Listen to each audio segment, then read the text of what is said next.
technology keeps getting more impressive and more affordable. An island realtor is taking advantage of that these days and taking his business to new heights. Steve Bruce explains. It's a bird. It's a plane. What the heck is that? It is the DJI Phantom Quadcopter, and then on bottom we've bolted a GoPro high-definition camera and a Garmin GPS tracking device.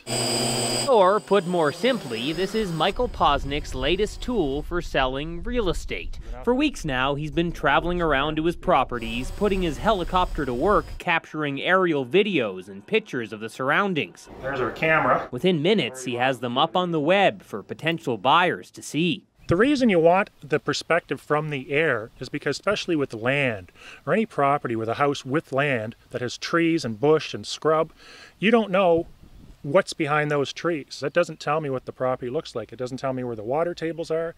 It doesn't tell me what sort of growth there is. Posnick says this technology cost him around $1,500 total. Pretty cheap compared to the cost of taking up a helicopter to grab some aerial shots. Around $2,000 an hour minimum.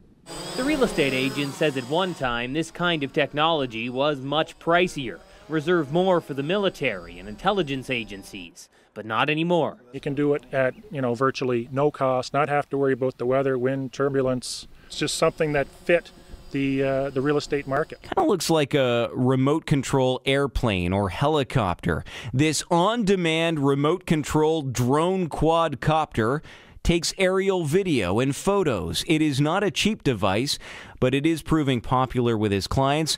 Michael is with Century 21 Northumberland in Summerside, and he joins us now on the line. Good morning, Michael. Good morning, Matt. It's a beautiful day in PEI. Thanks for having me aboard this morning. It certainly is a great day. Not a bad day for a flight. No, not at all. Absolutely gorgeous looking out the window here. Why is this such a great tool for your clients, this drone helicopter you've got?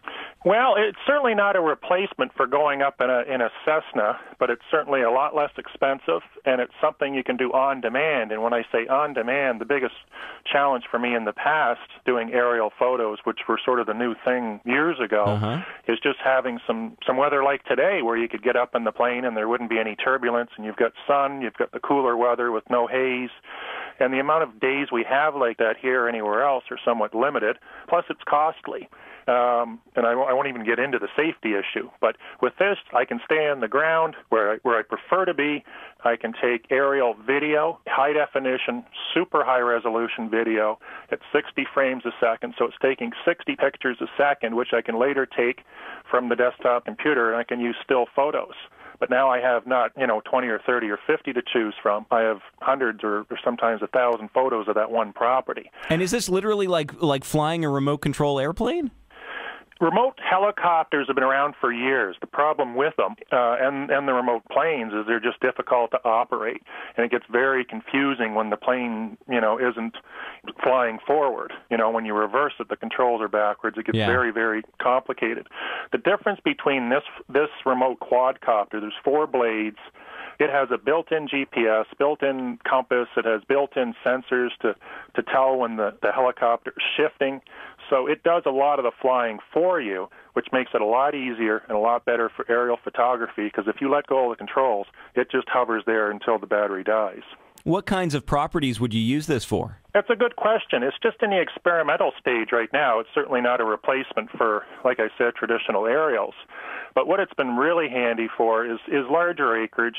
I'm not talking 100 acres. It could be 2 or 3 or 5 or 40 acres, particularly land you cannot see, wooded, with valleys, full-grown trees. At least with this, you can fly over top, you can see the shoreline, you can see the water table reflected in the type of plants and growth and the trees.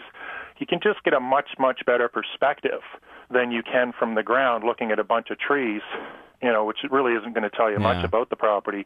Now, you do have Google Earth and that, but this is 1,000 times more detail. And how expensive is it?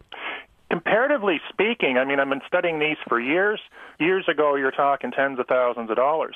Today, you're talking about $600 or $700 for the craft, and then your camera or whatever you want to mount on it. A high-resolution camera now is about $400. Now, I understand you did lose one along the way, though. That was my second flight with the first quadcopter. The second one has an onboard GPS. So now when I lose it, and I did lose it up in launching, I was doing a property, I'm able to find it. So that's probably my best advice. These things move quickly, Yeah. and the biggest problem is when they get far away, they turn into a dot which just disappears and you don't know where it is. So that was the learning curve. Use the GPS. Yes, attach the onboard GPS to find it. Also good for pets and animals, kids. How common is this, real estate agents using this kind of a device?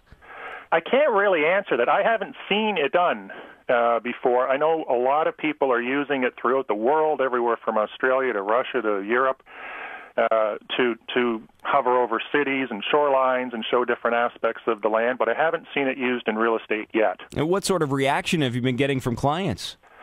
Huge.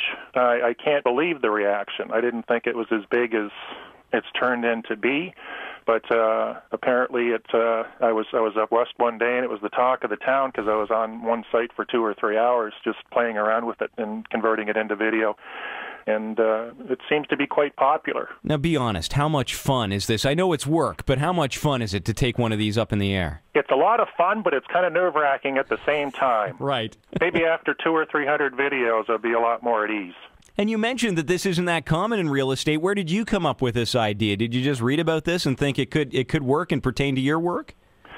I got the idea originally from the U.S. military drones flying over land, and I thought this would be just perfect for doing aerial surveys of land, or even properties or houses. I mean, if you have a house that's wooded, a tree lot, what a better way to demonstrate that than from the air, and being able to do that the same day you list the house. Are you heading out there today?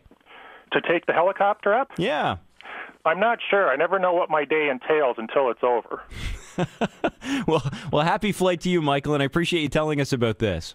Well, Matt, I really appreciate coming on, and I wish everybody the best of the day. Michael Posnick is a real estate agent with Century 21 Northumberland.